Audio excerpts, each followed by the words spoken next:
Mr. President, Excellencies, the asks of the United Nations have been repeated by the Secretary General and UN principals time and again since 7th of October. 1, a ceasefire. 2, the ability to provide aid to the Palestinians in Gaza in line with the humanitarian principles. 3, an immediate and unconditional release of hostages. The asks are neither new nor impossible. Allow me to begin by sharing some voices from Gaza. In my shelter, I hear women cry all night for help. We wake up every day just to search for food and water. As a mother, I am forced to witness my child starve and cry all night long. We want the war to stop and dream of the day we can go back to our homes in the north. I went 4 months without taking a shower. We have to cut our hair due to lice and lack of shampoo and hygiene material.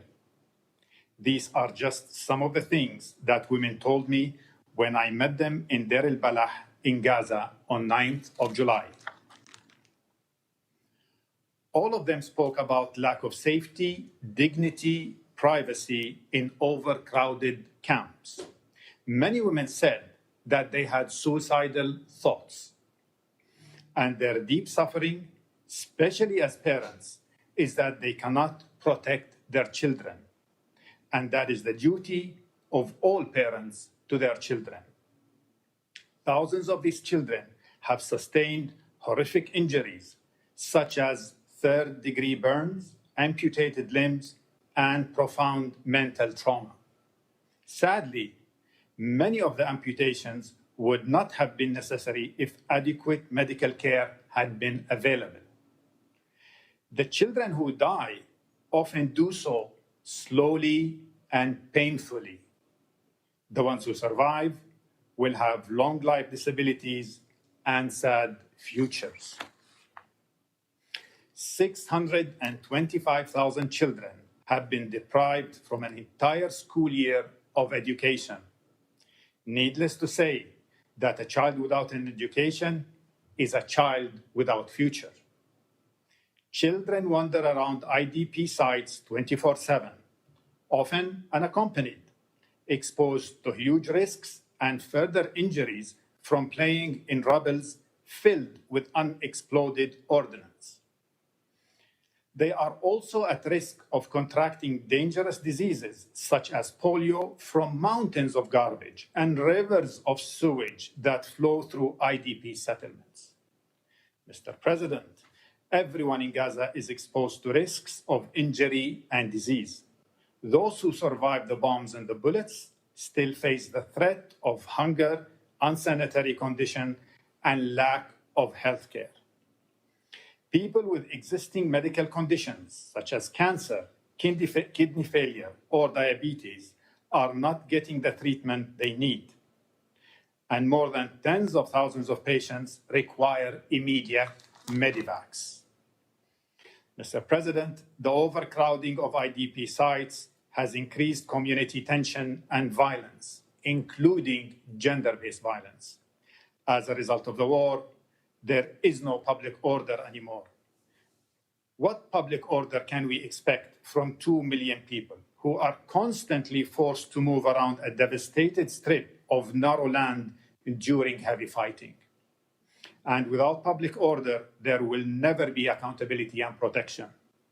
Protection is urgently needed for the civilian population in Gaza, but also for the humanitarian operations.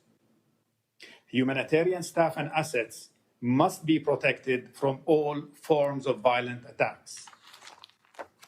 Mr. President, among the destruction of social fabric and infrastructure, the UN and NGOs are sparing no effort to provide life-saving assistance to most vulnerable. We know what needs to be done to aid the people in Gaza, but there is a gulf between what should be done and what humanitarians can do.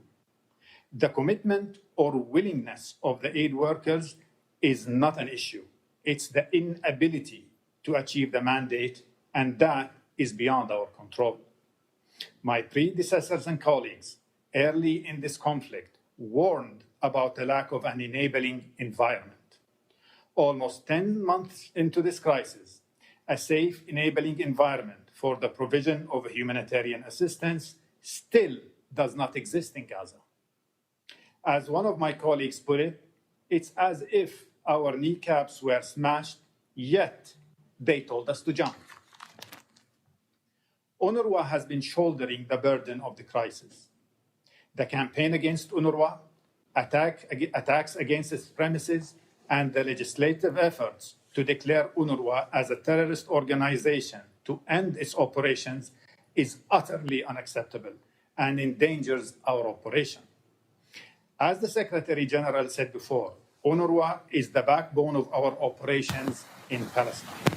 Mr. President, today the UN is not in a position to provide the necessary assistance to the people in Gaza, let alone to scale up, unless specific factors are in place. The enabling factors required for humanitarian operations are not new.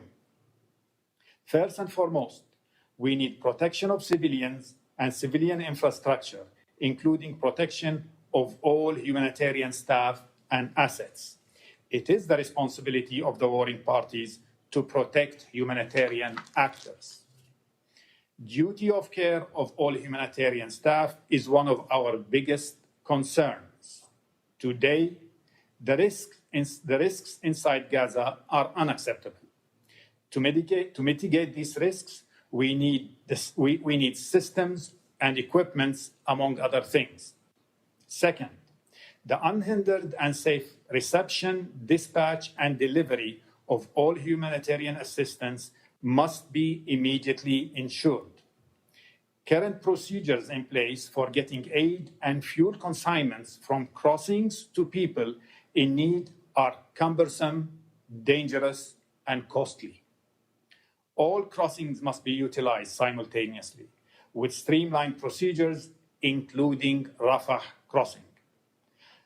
Rafah must also be reopened for the medical evacuation of patients and the movement of people, humanitarian workers, goods, and fuel. In order to expedite the delivery of aid, we have been asking that our trucks are allowed to drive directly from Egypt and Jordan to the humanitarian destinations inside Gaza. Aid should not wait. We have also repeatedly asked for all checkpoints within Gaza to be opened simultaneously to enable movement from the north to the south and vice versa.